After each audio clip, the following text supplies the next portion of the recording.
nga programa. Bago ta mo say goodbye finally sa to ang minahal nga friend, mother, and asawa, pamilya. So karon we are gathered here today to lay to rest the body of our beloved Maria Teresa Tamdang, whom God has called from this life. Though our hearts are heavy and the weather also is with us, it's heavy with sorrow, we come with hope, for the word of God assures us that to be absent from the body is to be present with the Lord in 2 Corinthians 5 verse 8. So we come not only to say goodbye today, but to give thanks for the life that touched our hearts and to commit this body to its resting place until the resurrection morning. So akong pagabasahon ang atong programa karong buntaga.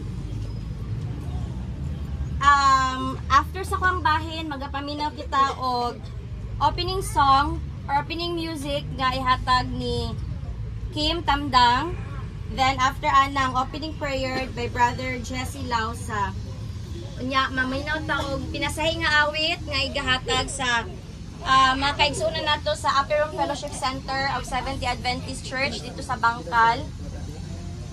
Then magapaminaw ta sa obituary nga igahatag or iga-share sa tua ni Honey Grace Golayan. And then ang intermission song ni Michelle Tamdang ug iyang mga kaubanan.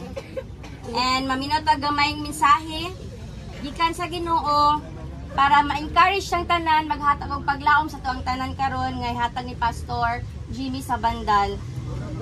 And ang ato ang last glance para sa pagtan-aw ni Ma'am Teresa. So, paginahinitag ta di unya and then ang committal message o muna itong programa karong pabuntaga. Ato nang ihatag ang panahon kay Kim.